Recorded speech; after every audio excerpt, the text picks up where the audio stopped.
Hello, I'm Brian Malow, sitting in for Dr. Kiki on Dr. Kiki Science Hour here on the Twit Network.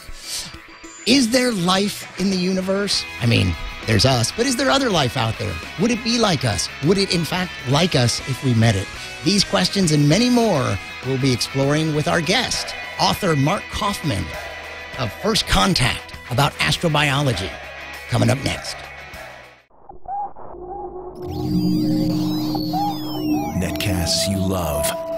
From people you trust. This is Twit. Bandwidth for Dr. Kiki's Science Hour is provided by Cachefly at CACHEFLY.com. This is Dr. Kiki's Science Hour, recorded April 7th, 2011, episode 90, First Contact. Hello, welcome to Dr. Kiki's Science Hour here on the Twit Network. We have a fantastic show for you. Once again, Dr. Kiki's not here. I'm sorry. You don't know how much I am sorry. Technically, she was here. Some of you might already know this, but she was just putting in an appearance. But she's on maternity leave, and I just met her 5-week-old little nano life form, and what a beautiful and trusting, sleeping little creature it is. So I think there's a chance she might be back next week. So I'll give you that, and we'll see what happens. But this week is what this is all about. And we have a great show, a great topic, a great author. It's actually his first book. I want to introduce you to Marc Kaufman. He works for the Washington Post, and his new book is First Contact, and the subject is, it's not really UFOs, but it is astrobiology. Hi, Marc. How you doing? I'm very good. Thanks for having me. Yeah, thanks for being here. Are you're in Washington, D.C., aren't you? Or in the just outside of Washington in Silver Spring, Maryland. All right. So we're talking across the country here. And this is your first book, right? Absolutely, it is. I've been a reporter for a long time, for 3 decades plus. But this is the first time that I've done a full book. Excellent. Has science been your beat the whole time? Well, absolutely not. That's one of the strange things. I've been a foreign correspondent. I've been a beat reporter. I've done a lot of different things, covered the FDA. I started doing science and NASA and space about 5-6 years ago, and I just fell in love with it. It's probably the best beat that I've ever had, and it quickly turned into a book, and there's no turning back now. No. I mean, it's out. What's the release? It's just been out a few days, right? Yes, it came out on Monday, and from Simon & Schuster. From Simon & Schuster, and so far so good. It seems to be well received by folks, both professionally knowledgeable and a general audience, and that's exactly what I hope to do, is to take some very, very complicated issues in science and scientists and make them accessible, and hopefully I've succeeded. Excellent. So I'll tell you a little bit about what goes on here. Twit is this great network, This Week in Tech. The followers are very techy, and they're out there. I want to let you know that I am at Science Comedian on Twitter, and I'm going to be trying this week to monitor the Twitter stream. If you have mentions of at Science Comedian, I will... it might get my attention this time. It's hard to follow the chat room. It's over there on the left. It's out of sight, out of mind, but I got Twitter right in front of me. And our guest has a great website where you can find out more. That's habitablezones.com. So go check that out, habitablezones.com. And the book, First Contact, Scientific Breakthroughs in the Hunt for Life Beyond Earth, is so new that in addition to the history and the background of astrobiology, it takes us right up to what was one of the most interesting and well-covered events, like just several months ago when we had that NASA press release that covered the arsenic life form. So right.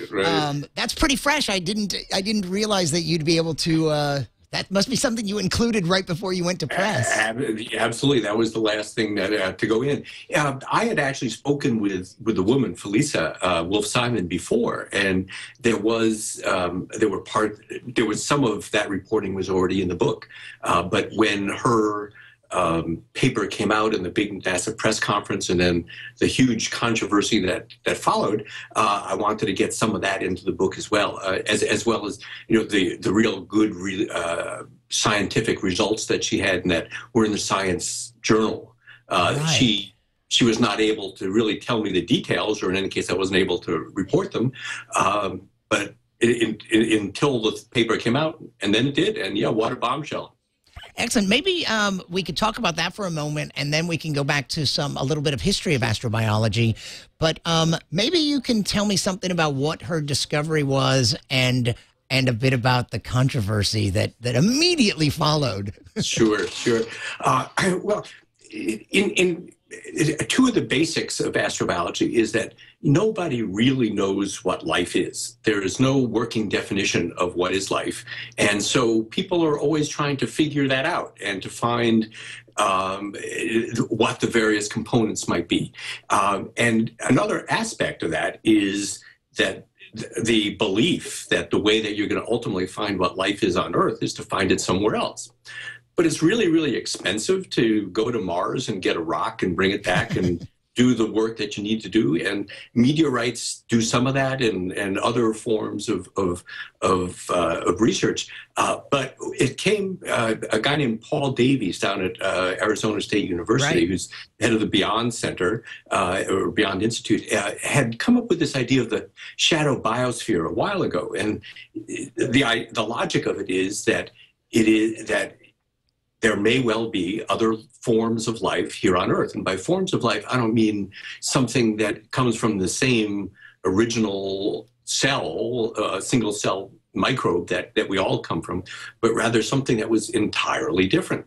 And what Felisa did, kind of to some extent taking up Paul Davies' challenge, was to go to Malow Lake, which is a lake that doesn't drain, so everything gets very concentrated, and it has a really high concentration of arsenic, which is, as you know, very toxic to all of us. Mm-hmm. And one of the things that she understood was that the reason that arsenic is toxic is because it's on the chart of elements, it's very close to potassium. It is, in fact, almost exactly the same in terms of I'm sorry, not potassium, phosphorus. Yes. In terms of how it is formed and its shape. And so what she did was to examine whether or not in Malow Lake it was possible to find creatures, microbes, that had substituted or always had arsenic in their DNA, in their cell wall, in their ATP, other things like that. And as a result, if they had arsenic rather than phosphorus, then that would be an entirely different form of life. That would be something that did not evolve from the same thing that you and I and cats and ragweed came from. Right. And I want to emphasize a couple of things you just said. One is that just that shadow biosphere idea in general, very interesting. And the fact is, especially when it comes to microorganisms, we've barely scratched the surface in terms of identifying life on Earth. Like there could easily be, is what I think what they're saying is, there could easily be life forms unrelated to us here. It's a big planet and microorganisms are really small. Absolutely. And yeah, they've identified something like 10%, 5% of the microorganisms on Earth. And one of the great revolutions that kind of has led to the flowering of astrobiology right now is the world of extremophiles, right, which are microbes that live in these insane places, 2-3 miles down below the surface in South Africa. That's where they've been found, in the gold mines of South Africa, but it's probably the same in Petaluma, that there would be microbes living down there, having absolutely no contact with with the sun and anything that exists as a result of the sun, and the same thing with in terms of extreme worlds. Microbes live in ice, 3 miles down in a glacier. They find microbes living around the ice crystal, and it kind of goes on to really acidic environments and alkaline environments, and really a heavy exposure to radiation. And so, you put all this together and you think, well, wait a second, if life is that tenacious, then why would it not be elsewhere? Why would it not be places beyond Earth? And once it gets started, we know, single-cell bacteria, single-cell microbes became us. Most of the time on Earth that there's been life, 3 billion out of the 3.8 billion, there wasn't anything bigger than a single cell. So all of those little cells are remarkable in and of themselves, but they also are potentially remarkable in terms of telling us where we all came from. Yes, this idea. So the idea of extremophiles. This is sort of the early history of astrobiology. The recognition, the discovery of these extremophiles, and the recognition of how prevalent they were. Is this sort of the beginnings of astrobiology? It was one of the important streams going into it. It actually began probably about 30 years ago, 25 years ago, with something called black smokers, these hydrothermal vents at the bottom of the Pacific that spew out heat that gets up to 750 degrees. And when they went down and found some of these things, they found, again, microbial life, and actually some much more substantial life, living very close to the 750 degrees. Still not at that level. I think it was in the 100s or 200s, but still, it was extraordinarily hot. And that was when they first started thinking, well, hey, we're not in Kansas anymore. Right, and I guess the fundamental idea here is that if it's expanding our concept of what life is. When we're looking for life out in the universe, we've been looking in this very narrow, we've been really thinking in terms of the narrow range that's habitable to us. And it turns out that the habitable zones are much broader than what you and I personally can withstand. Absolutely, yeah. And that really is one of the take-home messages. But also one of the things that's really cool in terms of, in particular, the microbes that are being found, the extremophiles in South Africa, in these deep mines, and again would probably be most places, is the understanding that Mars, 3-4 billion years ago, more toward 4 billion years ago, was a much more habitable place than Earth. It was warm. It was almost surely wet, and there is good reason to think that it was an environment where life could begin. Over time, Mars lost its magnetic field, or most of it, which then resulted in most of its atmosphere disappearing, which then meant the ultraviolet or the various kinds of really dangerous, harmful radiation became very severe, and then it got really cold. And so if there's life on Mars, it's not on the surface.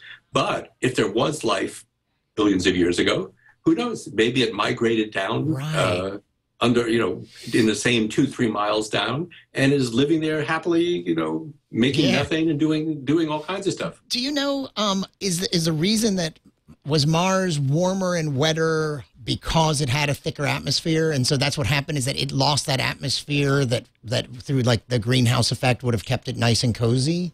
Absolutely. Yeah. And no one really knows why, but one of the things that I found fascinating is that in using technology that probably some of your listeners know far better than I, they were able to determine that there still is remnant magnetism in some of the places on Mars where there haven't been big volcanoes or other big crater hits, stuff like that. So the part that's really, really old Mars, it has this faint magnetic field still, or magnetic charge, and that is telling them that there once was a full-blown magnetic field, which means that there was an atmosphere.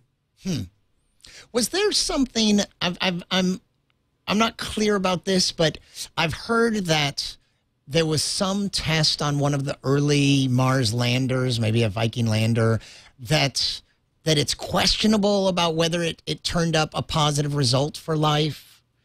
That it wasn't necessarily completely negative. Is there something that's a little controversial from an early finding? Absolutely. There's this gentleman, Gilbert Levin, Gil Levin, who's in the book. He was the PI for an experiment called the labeled release in both of the Vikings. This was back, I guess, 1976. And it was a pretty simple experiment that put some radioactively labeled nutrient into some soil that was brought into the Viking from Mars after it had landed. And it put the nutrient in, and then it tested to see whether or not there was carbon dioxide and other gases that were released, and if they had the same radioactive identification. And it came up positive. It came up positive several times, and then the control came up negative. So it was by the standards that NASA had set for the mission, it actually proved that there was life.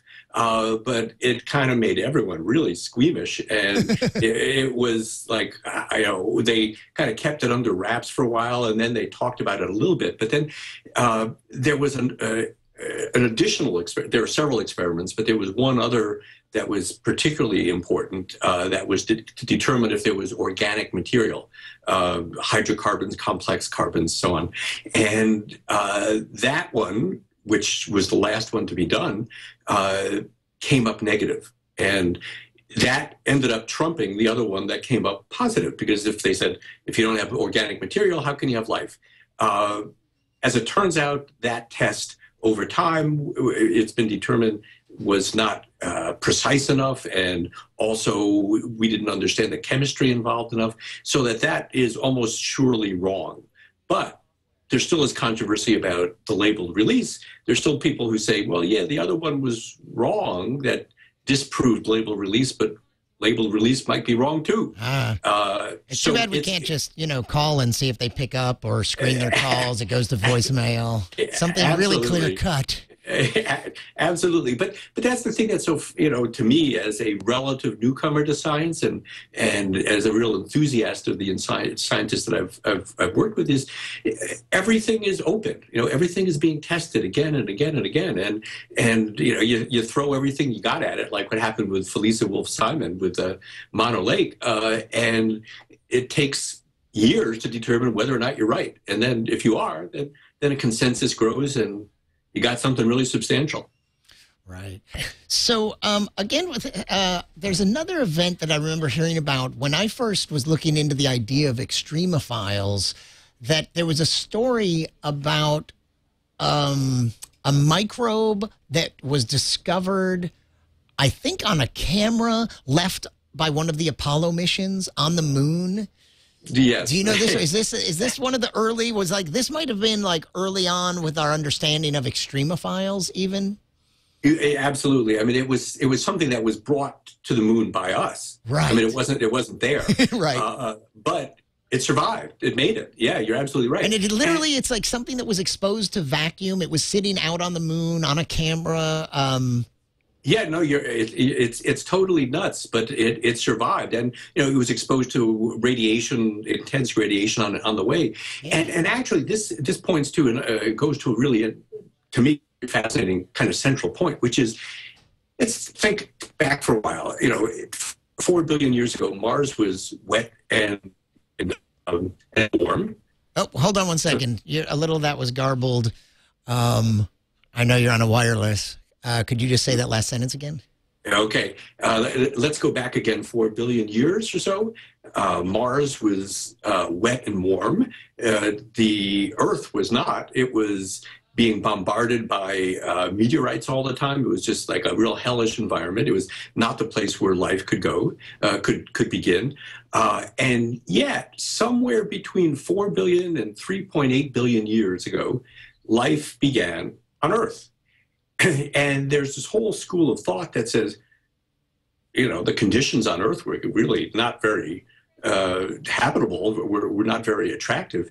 And so maybe there were microbes that got blasted off of Mars that traveled like that one going to the moon and landed here on Earth. And that's how life began here. So we're all Martians. Yeah. So, well, on that topic, so I do know that there are some rocks that we've found that are from Mars. And even as unbelievable as that sounds, and what it requires is I guess it's generally thought that maybe a meteorite or comet slams into Mars with enough force that some Martian material gets blasted into space. Exactly, yes. And then it's orbiting in the solar system for millions or even billions of years before it intersects the Earth's orbit. And then there's an interesting phenomenon. I wonder if you discuss this in your book. That's about, is it at the Arctic or the Antarctic that we find a really rich source of meteorites? Antarctic. It's the Antarctic.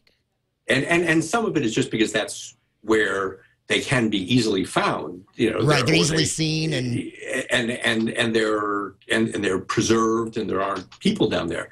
I think that there also are issues with where, in terms of the magnetic fields, the rocks would be coming in and would be attracted. But yeah, there are some fascinating stories that have come of it.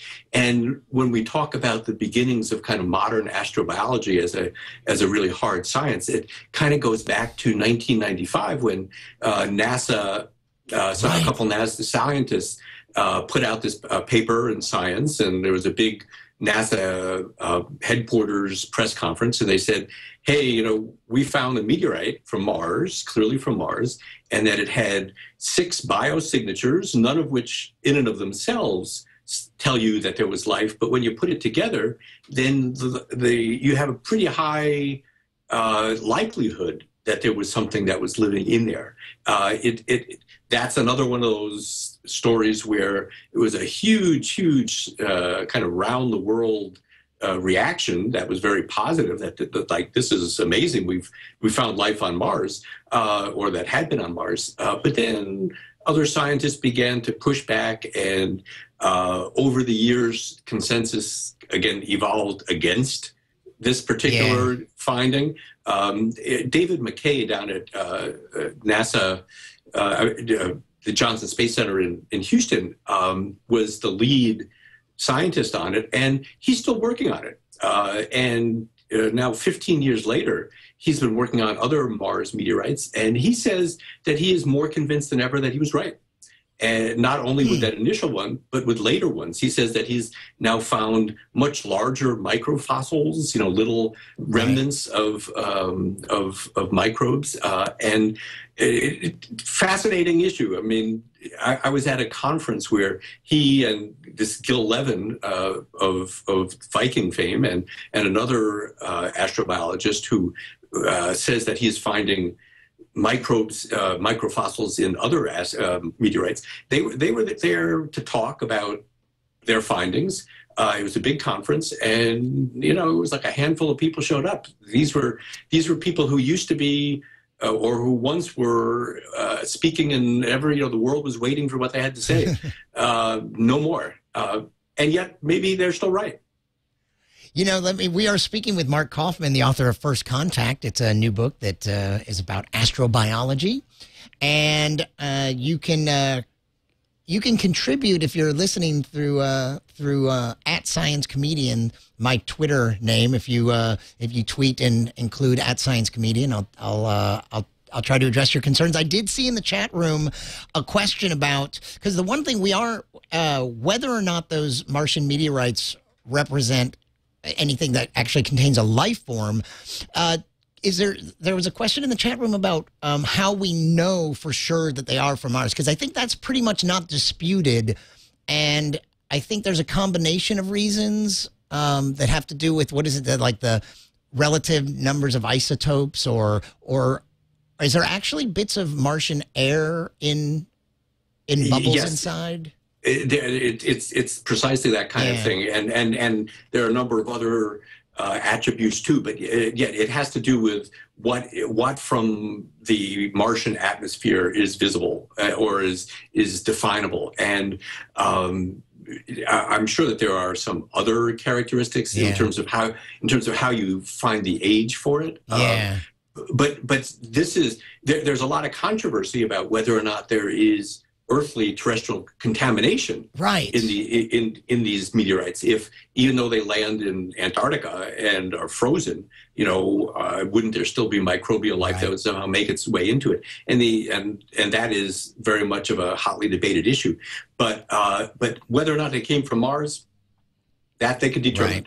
Yeah, I think there are indications that of the initial impact that would have happened at Mars, that leaves some signatures, and then the time it spends in space, because I've seen this where they have a pretty good idea of how much time it spent before it made re-entry on Earth. I guess it's not re-entry if it's coming for the first time. But no, you're right. There's the thermal shock of how it initially got dislodged is something that they analyze, and they could understand that's what happened. That this rock didn't come from anything other than that. Yeah. Well, so I know that you right off the bat, page 1 of your book, I have to say I haven't read a lot, so page 1 was right there as where I chose to begin. You make a pretty strong statement that you believe that we're living in a very exciting time, in that you state pretty unequivocally that you think that we're going to find indications, undisputed indications of life out there in our lifetime. You bet. And let me give you just a little bit of background. I had not thought all that much about this issue. This was still in my relatively early days covering space and NASA for the Post. And I went up to a journalistic boot camp at MIT. And there was a woman there who was a really dynamic young professor. Her name is Sarah Seeger, and she was one of the people who came in to speak to us. She's an expert in exoplanets, the planets beyond our solar system. And she was the one who said initially, in her lifetime, she was 100% sure that there was going to be a determination that there was life somewhere beyond Earth.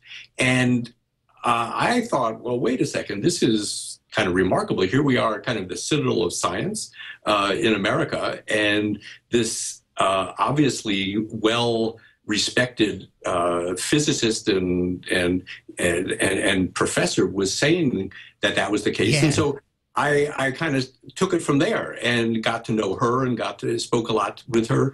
And if you would just give me a second, let me paint the picture as to why I think that's the case. That we'll find life. There are 4 really significant streams coming into this. The first is the extremophiles that we described before, how life can exist in really, really complicated, inhospitable places. The second main kind of revolution has been in the understanding of exoplanets, of the planets that are not in our solar system. And we now have identified, somewhere between 500 and 1,000. But recently, Jeff Marcy, who's one of the great planet hunters of the day, was on a press call, and he was talking about, or a press teleconference, he was talking about it in one of his papers, an estimate that there were billions, as in, billions of exoplanets living that are in habitable zones in just the Milky Way. Wow. And, put that into the context of, the Milky Way, there are, 200 billion stars, and then there are 100 or 200 billion galaxies. And, the numbers of potential places where there could be life is suddenly enormous. You have just billions in this one galaxy. So you have, life is very tenacious and could live in, can exist in really inhospitable places. You have planets everywhere, and many of them in habitable zones. And then what they also have determined that in the nebula, in space generally, all the components of life are there, the chemical components. There also are complex carbons, but there's nitrogen, there's oxygen, there's hydrogen, and all of that is falling on planets just like it fell on Earth. Right. And so the makings are all there. You have lots and lots of places where things could land. You have this ability to live in extreme environments.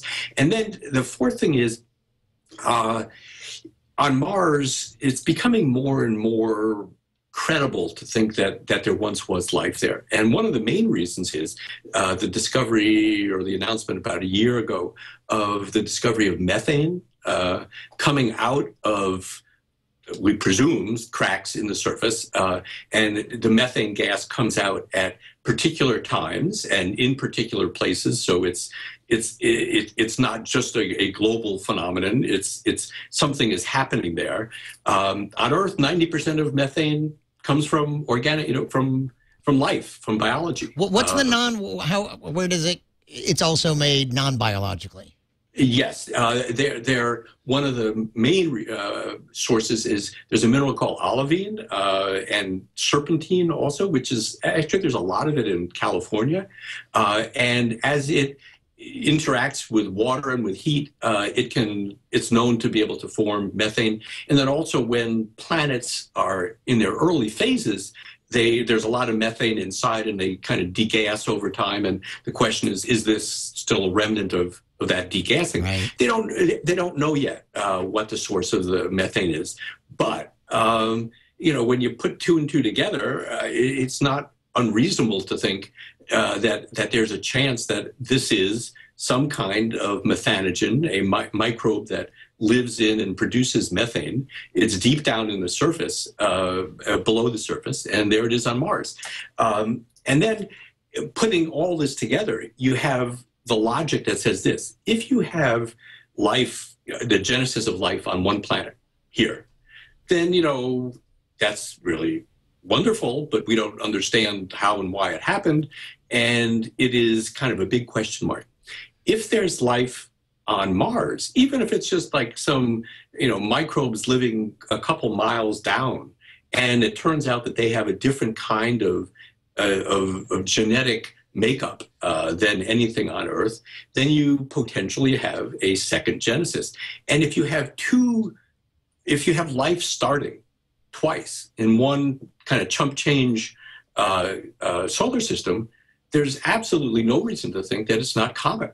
Right. That the same thing wouldn't be happening many, many, many other places. So that's why, a microbe on Mars could be the key to understanding or to accepting the fact that life is a commonplace elsewhere. Yeah. We have a question came up in the chat room asking about the Drake equation, and that seems to have been around for quite a while now. And the actual question was if because of our knowledge over the past couple decades, what do you think of the Drake equation in general? Does it even mean anything at all? And if there's any information that we now have that's made us change our perception of some of the factors in it, or some of the variables?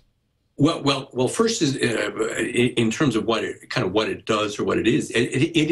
It's done by Frank Drake, the first SETI observer, and he's looking for a different thing. He's looking for the intelligent life that would be sending messages, or either in light or sound. Not only intelligent, but technological. I've heard this pointed out that it's not only intelligent life that SETI would need to find, but it's intelligent life that's technological, that uses radio waves. Absolutely. Even subsets of intelligent life. And when you again kind of step back and think about it, we had 3 billion years of single cell microbes. Right. We've been a technological society for what, 100 years? 150 years. So in any case, the Drake equation is a way of trying to, using the knowledge that we have, of saying how likely is it that there will be other technologically advanced societies, civilizations, and there's a lot of how to describe it. Some people find that there's a lot of good things of significance to Drake equation. Some people think it's like off the wall, but one of the components of the Drake equation is how many planets are there beyond Earth. Right. So that's something that we do have knowledge of that we didn't have 20 years ago. Exactly. So you could put in, some really big numbers, and suddenly the Drake equation has a whole new meaning. So it is something that's still alive and well. And actually, SETI if we could talk about that for a second. Sure. Just north of you guys, there is a big array of radio telescopes at Hat Creek, which is up by, I'm blocking on the name of the town nearby, but it's in the shadow of Mount Lassen, and also of Shasta, right. and they have now about 40 arrays or 40 radio telescopes, dishes, and they hope someday to have 500. And it's a collaboration between SETI and University of California, Berkeley. It's the biggest radio telescope in the world, I think. And so now they're listening all the time for messages or sounds or whatever coming from afar. And this is really kind of a revolution in terms of SETI, because they're now really being embraced as a not insignificant part of the whole astrobiology effort, and that they are a science-based organization doing science-based stuff. Yeah, what do you make of the fact that it seems like they've been listening for decades now? And I know the universe is vast, but I guess I don't have a feel for how narrow a band, when they're searching, how narrow the band they're searching is, so that you'd just like to think that if there is plenty of technological life out there, that wouldn't we have just caught a glimpse of one beacon or something?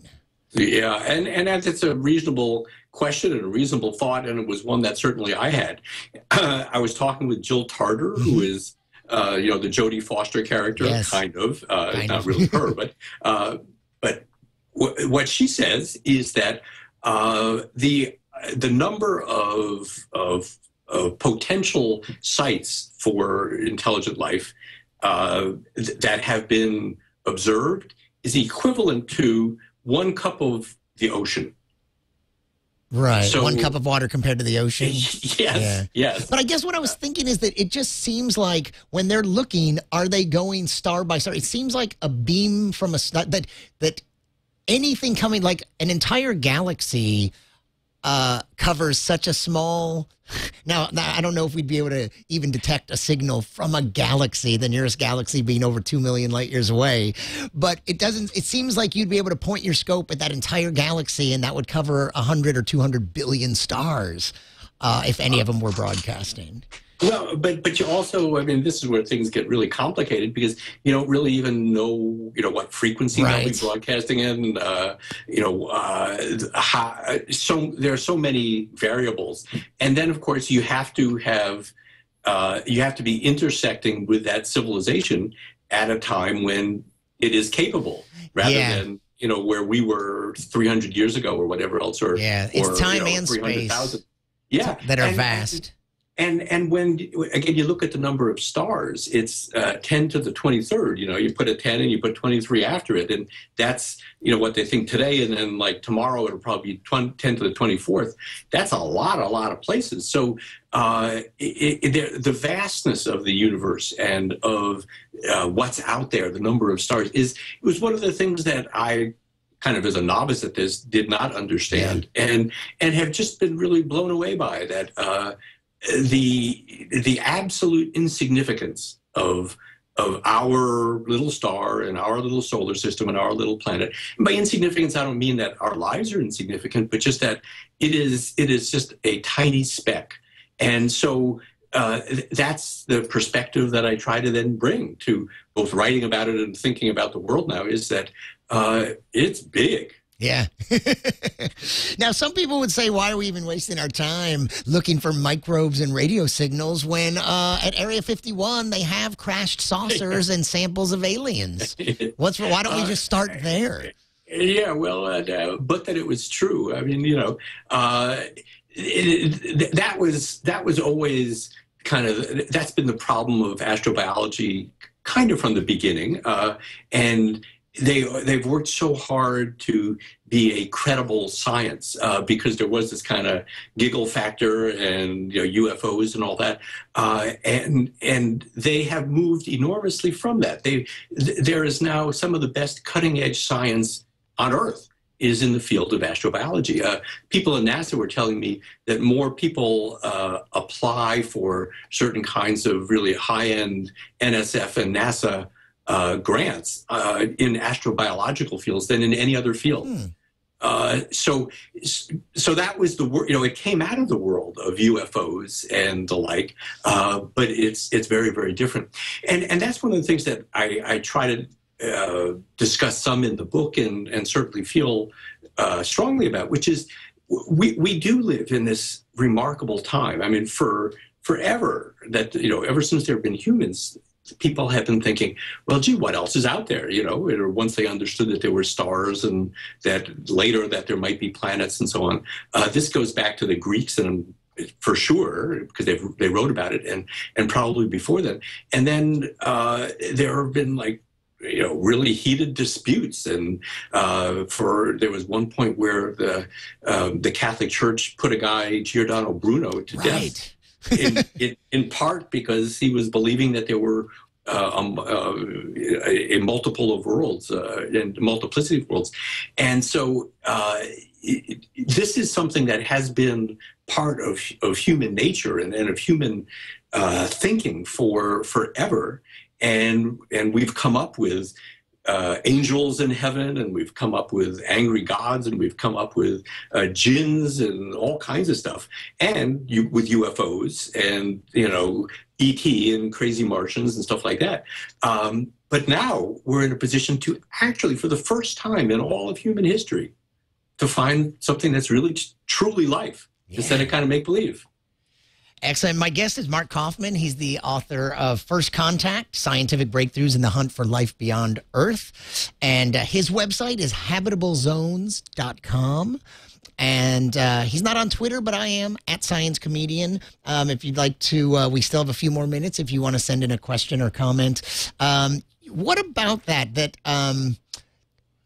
What are the implications going to be? I think you touch on this in your book, from people with a religious perspective and for those that don't have a religious perspective. What's going to happen if we find undisputed, if such a thing is possible in science, if we find really serious proof that there is life either in our solar system or around some other star? What if it's intelligent life? What would the implications be? It seems to me that the implications for many faiths would not be problematic. In certainly the Eastern religions, it's kind of an accepted part of what they think the world is like. And Islam talks a lot about other worlds, and so do the Mormons. But for mainstream Christianity, I think that it could be a problem, and a lot of other people agree with that. Although the Catholic Church a couple of years ago said, hey, if we find life elsewhere, then those are brother extraterrestrials, and we're all in this together, and things are cool. But here's the issue, and this is something again that's been debated going back centuries, is the crux of Christianity is that Jesus Christ was the Son of God, and he was brought down to earth to expunge the original sin of Adam and Eve and to save mankind. And he suffered and died for that, and then was resurrected, and people could be then absolved of that original sin. Well, that's a very, very earth-centric phenomenon. That happened here on Earth to save Adam and Eve. It didn't happen, 600 billion light year or million light years away on some other planet. It's explicitly on Earth. So, and this is something that has been discussed, in religious circles of, well, what would happen if there was intelligent life elsewhere? Could there be multiple multiple incarnations of a Jesus, or and could he have gone to other universes, galaxies and planets, and in a different form or something, or in the same form? Who knows? But for a long time that was considered heresy in the Catholic Church.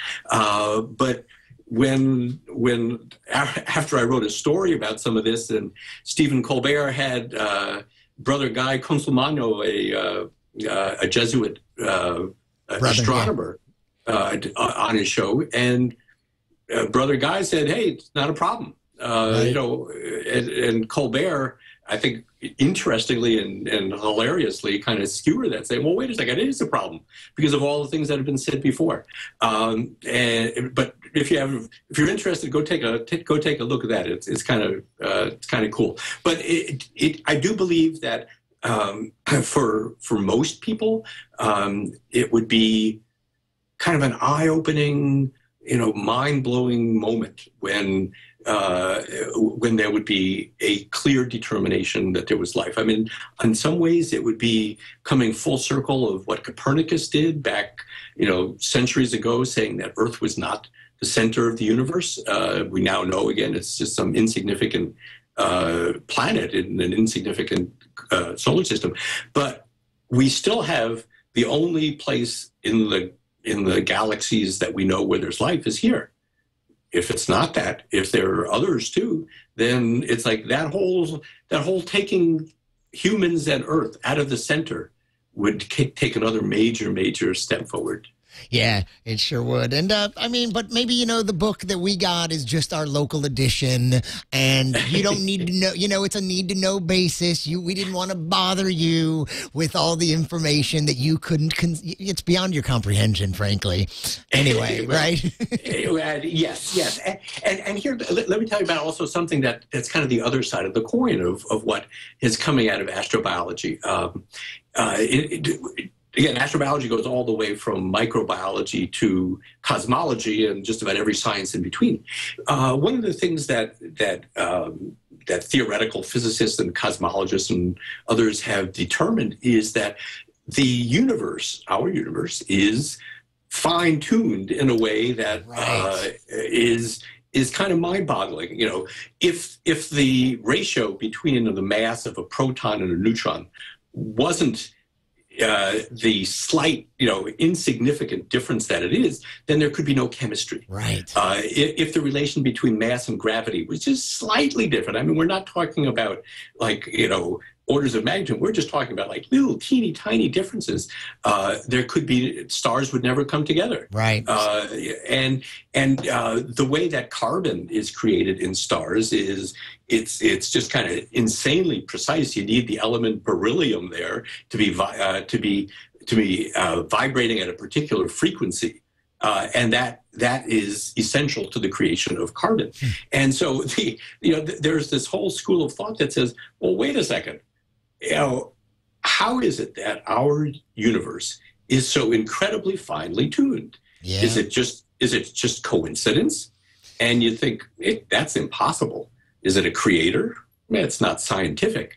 And that's why most of the big thinkers in this field now believe in multiverses, that there are an infinite number of universes. Because if there's only one universe, then you have a lot of explaining to do to explain why that. But if there are an infinite number of universes, then every possible combination of those basic the variables that would exist. Exactly. And, we just happen to be the lucky ones living in the place where everything came together just right.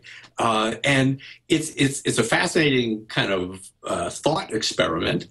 Unfortunately, it's not really something that can ever be proved or disproved, or certainly can't be proved or disproved now. So you kind of are left then with these three choices. None of them are any good, of how it was that the universe got so finely tuned. Yeah. Coincidence, creator, or multiverse. Right. Yeah, in the chat room, this idea came up that the universe, that we know what the universe, what we think of as the universe, is a simulation, which then that's a combination of, it could be a god and technology. We already create video games that are getting more and more realistic.